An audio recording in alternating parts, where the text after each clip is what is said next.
All right. So let's begin this part of the program. Before I'd like to take you to the next part, though, I just wanted to remind you of a few things. So interpretation channels. For those of you who are not speaking the language, well, I'll be speaking English. So to remind you that if you would like to hear the presentation for the rest of the evening in French, please turn your channel to channel 2.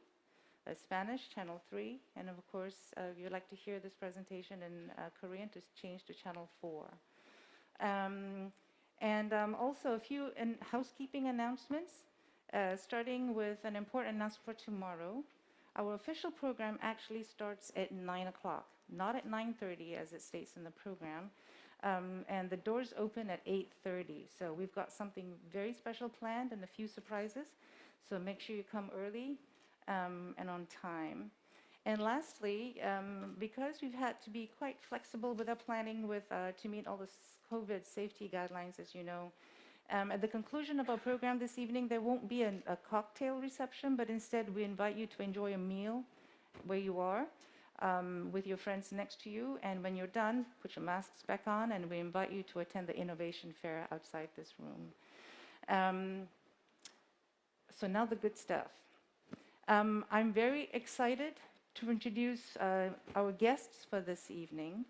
And as they make their way up to the stage, John and Sakurani, would you like to make your way up? And I'll introduce them as they walk up to the stage. John is John Houston. He's a film producer and director.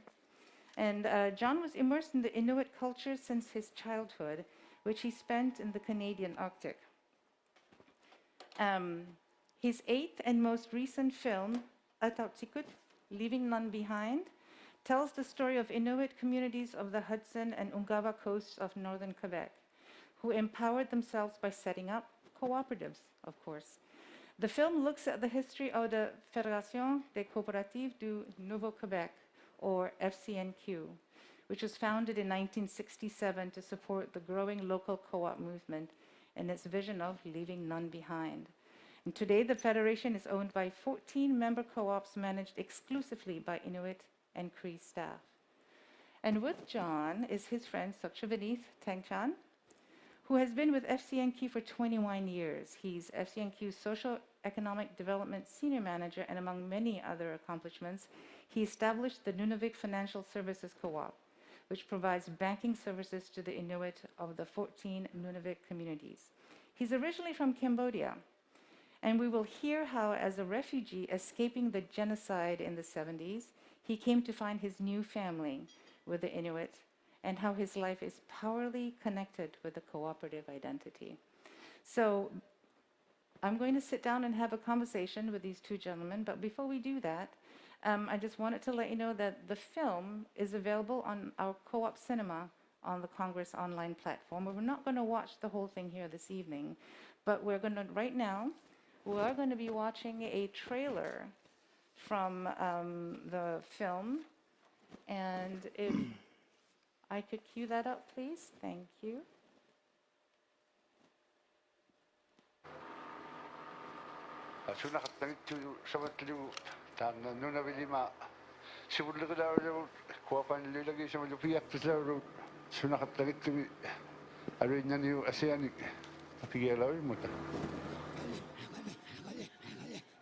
Hanulima ikayo hatikitsia hattasimayut.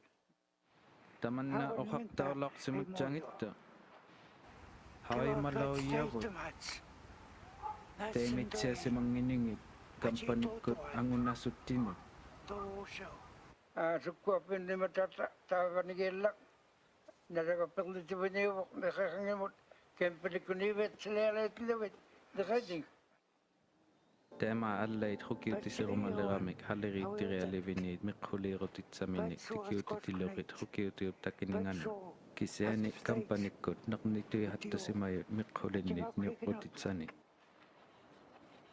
suuqlo ilunnaat kaapanikkunnupigiyautsuuni Inuit taimangani taavaniisimagut sivunituqaaluani kiinoilu pasaqatsagatillu auyuqqawapigilugu taima tukisilik neqamiu tamanna kuapaliuluk neqami auragunnasssukunammina saalaqqautuinnarunnniasuti. It's real. It really happened. apataknutta kisiäni usimajo.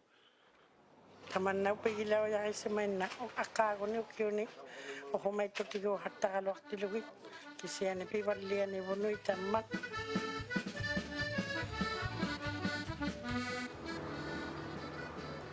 Sakwa atilia stagasi atuta tialakto yakka yukmutattinuk khitongotelu.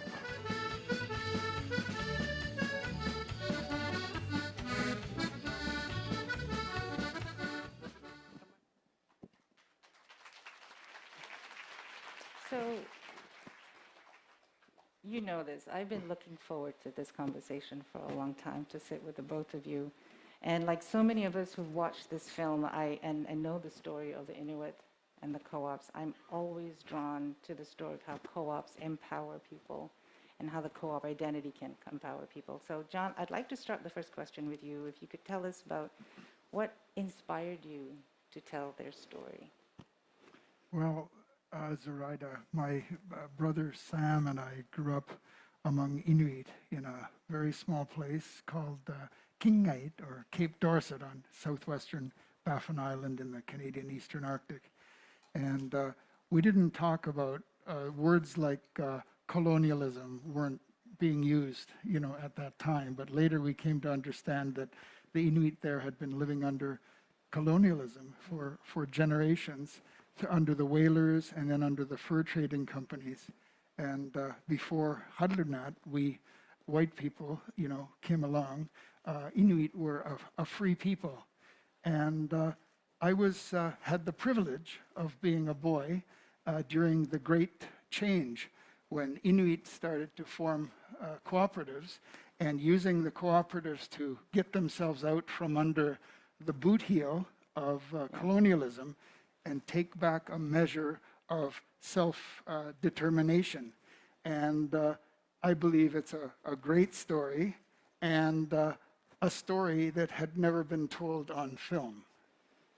So you grew up with the Inuit, and when did you start to make that strong connection with them, and between and make the connection between the cooperative identity and the Inuit? And if I could request that, I'd like to show some pictures. If I could have control of the board, please, and I'd like to scroll through that.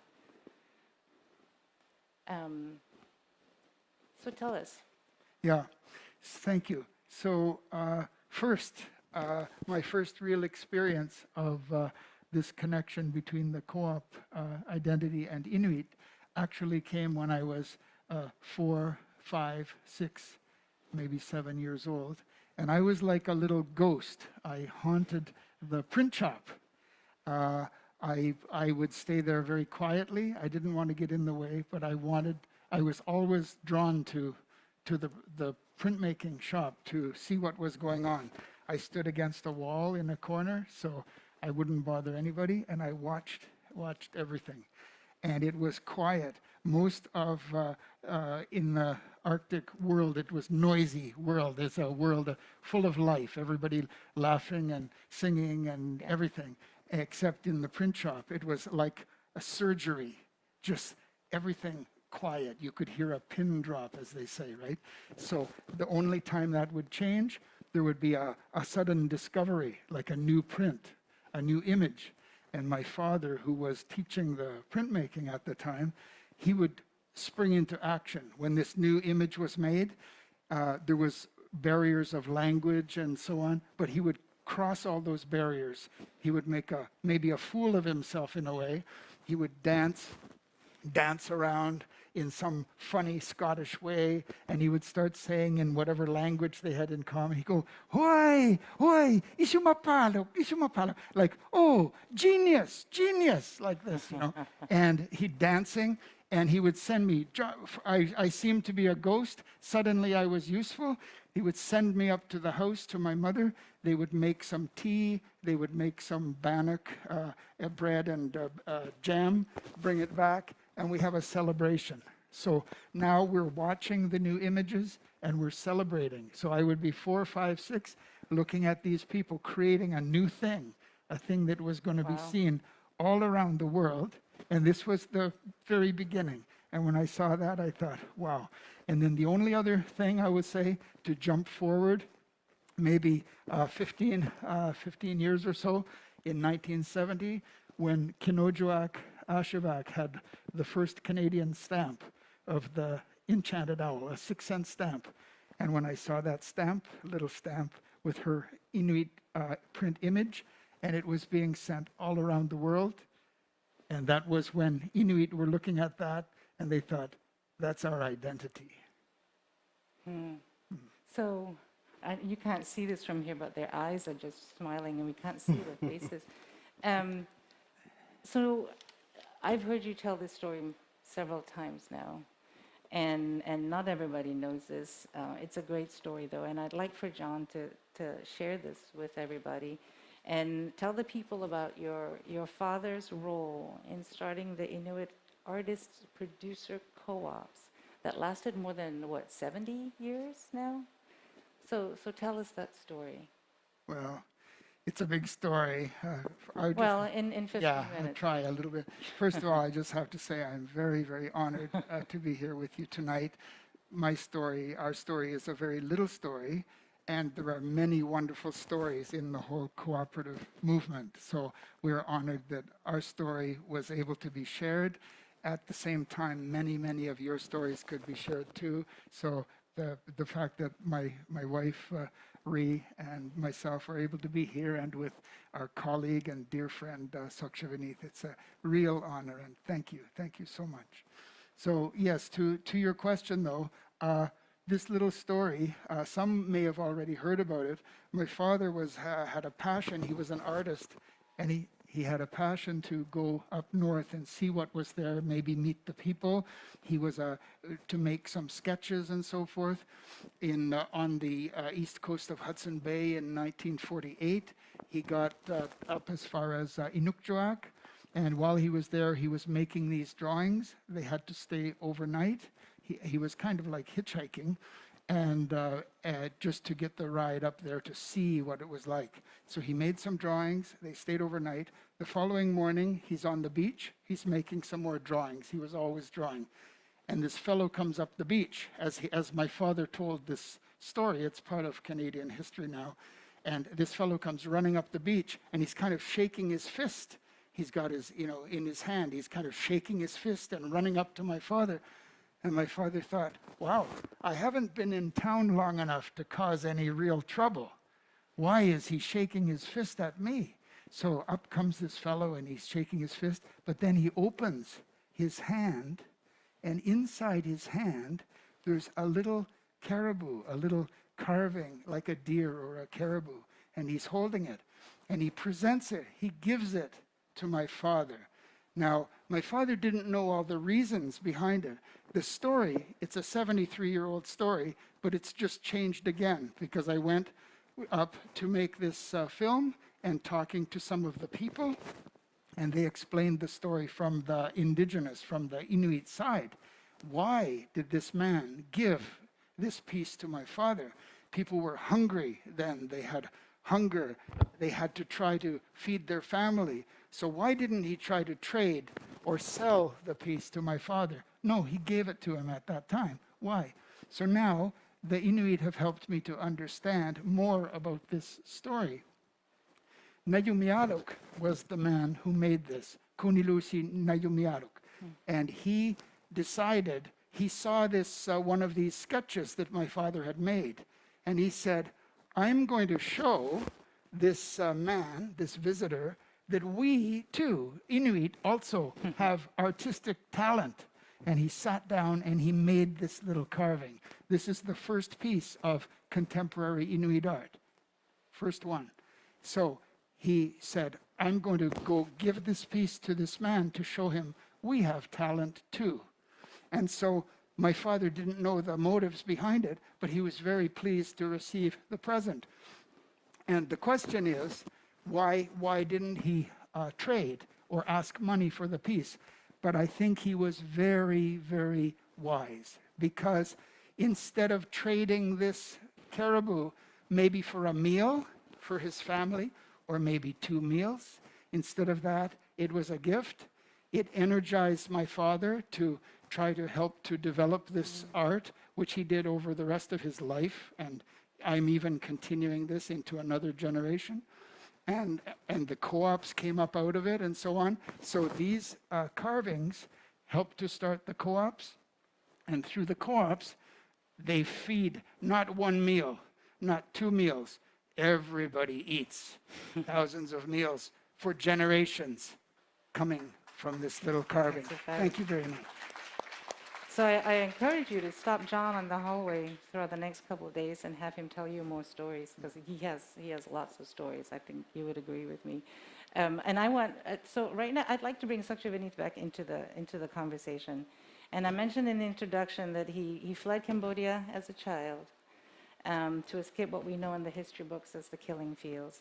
And so as an introduction, I'd like for us to watch a video, a small one, a short one, just for a few minutes, and listen to Sakshavani tell his story on why helping the Inuit is really part of his DNA. Yeah? Yep.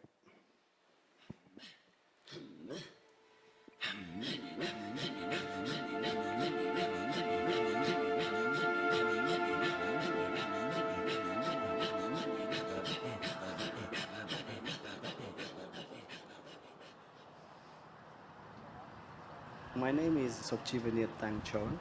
Everyone calls me Chon because it's easier. So I'm the senior manager of the economic development. I'm from Cambodia.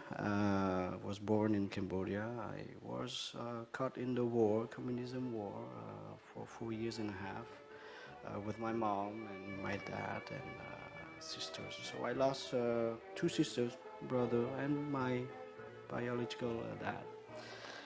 During the war. So I know how it feels not having food on the table.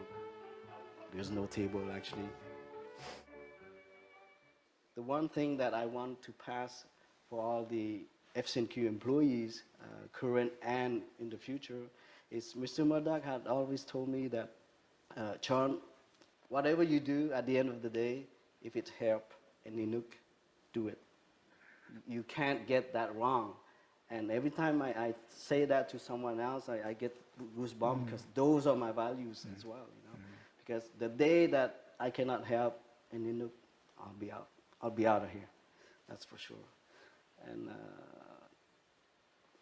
it's emotional because things that I do, I tend to want to help my people as well in Cambodia, but I can't. Because cooperative in Cambodia means communism, literally. So that's really that's pretty bad.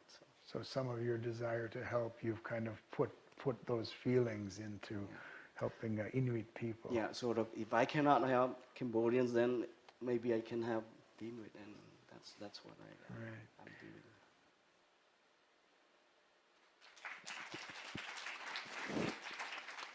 So just so you know, that was a clip from a number of webisodes that John has produced, in addition to the long film that you all have access to as well. Can I show another photo, please? Can you put the slide back up so I can show some photos? Thank you. So, and I've heard you say this many times, Sakshavanit, that the power of people comes from sharing. Yeah. And you're an accountant. You've helped them achieve this in so many ways. And so from John's film, the story of leaving no one behind. And this is the core of the Inuit culture, as I've learned. And also the core, as we all know, of cooperative identity, right? So can you just share with us, because this is in your blood, apparently, and how FCNQ is using this identity to help the Inuit build strong communities? Yeah, thank you for the introduction. And by the way, you just get me younger by 8 years, because I've worked for the last 29 years at the Federation. Oh, did I? Not 21. I help where I can. Yeah, it's okay. The FCNQ is using the motto Atautsikut, meaning together, working as a people, leaving none behind. It's their value, you know. In the old days, You hunt, you share, you build an igloo, you let your family in or your neighbor. So that notion became a system of the Inuit co-op model that they adopted, meaning that all 14 cooperative members of the federation, they are bigger, smaller. So the bigger is helping the smaller Yeah. to sustain and get independence financially and among all the activities. As you can see on the picture, there's only about 15,000 Inuit living in northern Quebec, but you got all the members, you got the returns to the members, 40 million for the last 5 years. That's a lot of money. But look at all the services that the co-op network is providing. It's amazing.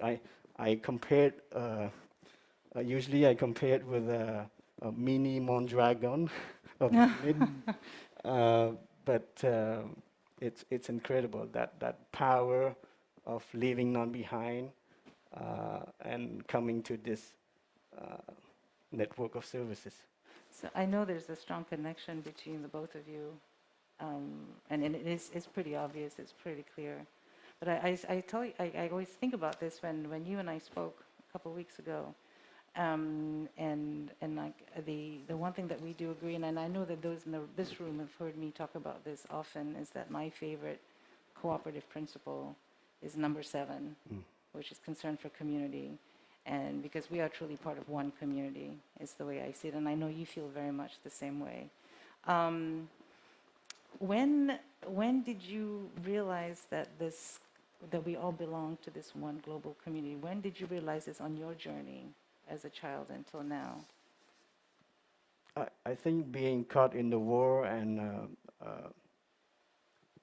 having hunger and losing people that you love. Sorry. We help each other, no? Yeah. So they're very lucky to have you. thank you. But Very lucky. yeah, look, it's easy to explain. People have needs, and the common needs are could be solved by the co-op model. And I'm glad that the Inuit, not only northern Quebec, but all over Canada, there are other 32 village in Northwest Territory. It's called Nunavut. In northern Quebec, it's called Nunavik.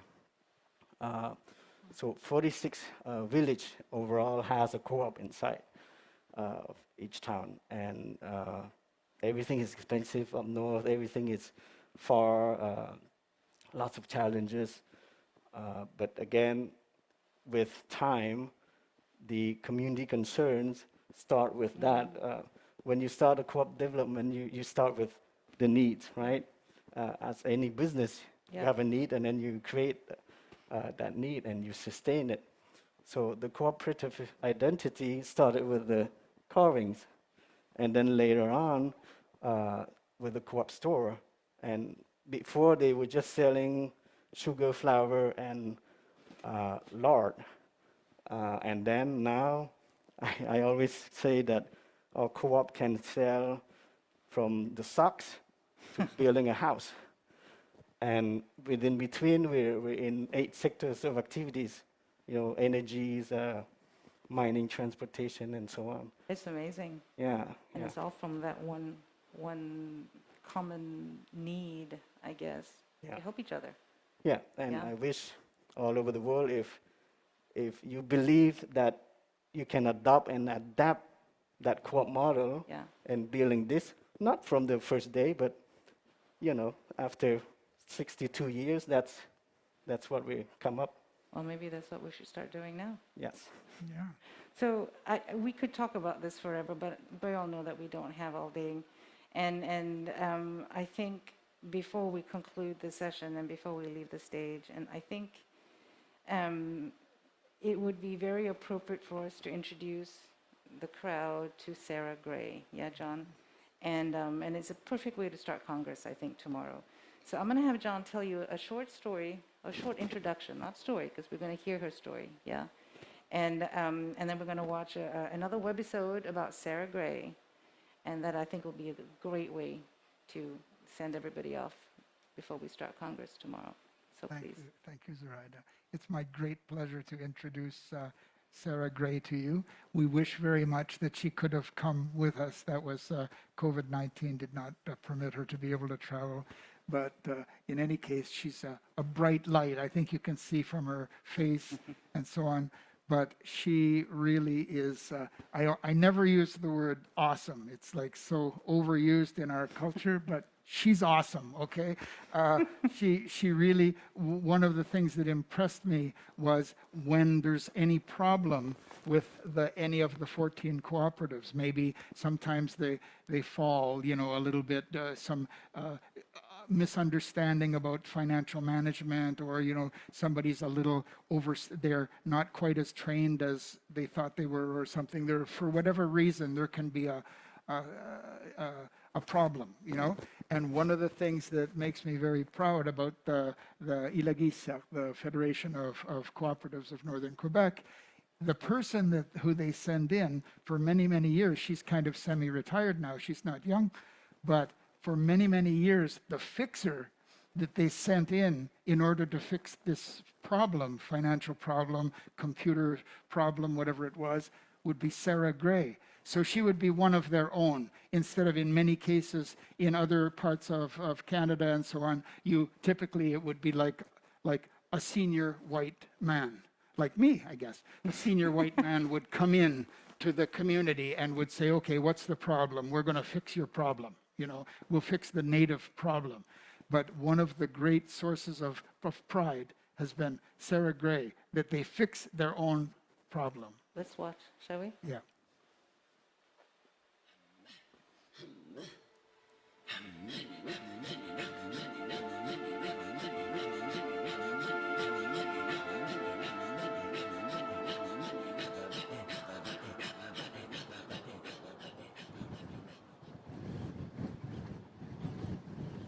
Maanili pirok sa mangina mahanulua tigi nuk mga tahawi mangitong kisiani pupuk nito ni hawi masina yung Sakku takahon sa to. sakku ya bani igalalo matanit yu atchong samayo kinga bani alaw nito Hey, nakuminga sir.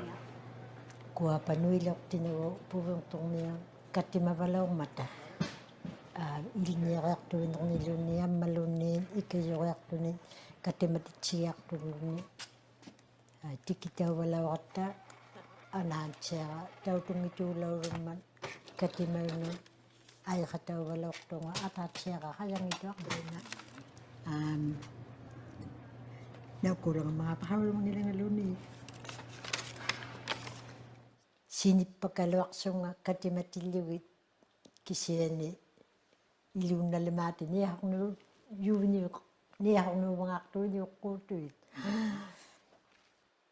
kisya nili hawli mayong katut ikhatigi sutit katut ikhatigi nimin katut isutik puwang tong mayo umiyak talok sa mata pigong na nang minitay kani ito kisilak sa mata Tanataw apek ko tigi yung magilugo tanak kinaw yak sumadloak takutoy nak tigo sumadloak to yang itu ora faisen taiko faisen si ay taiko puwang tong mayo mahaitingin ang malunin mahaitingin faisen si yak suting niyok ko takakaya tama faisen si mi biya biwat suting katut ti suting umiyak ta lauk si mayo taga unna po sila raw kami email ko sa ten pito ni kasama yo ataw sa kumalaw ng ito kisya ni uhaw tiyaw taga ni piya biyo kataw ni miyo dahil may kataw rin yun ni umiel takong nila kami ang nga to binyo kan suno pa faisen si akto sunguyong. Ila sunguyok tito isu magigiali bu. Yok, faisan si suminang ito. Takula ko na, faisan siya, kamagayok siya to kami, nuwatok siya to kami, umiyak siya na to, ala si Mayok.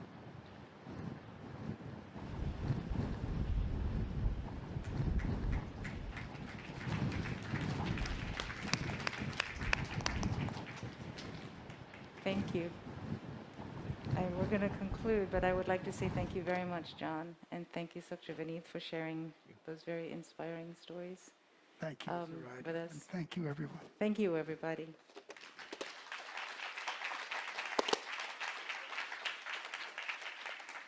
Shall we?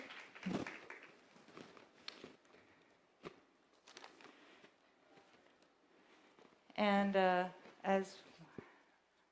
as we head back to our seats, I think the meal will be served and we're going to be accompanied by some light music. So enjoy the rest of the evening, and please, after dinner, we'll see you out at the Innovation Fair. Thank you very much.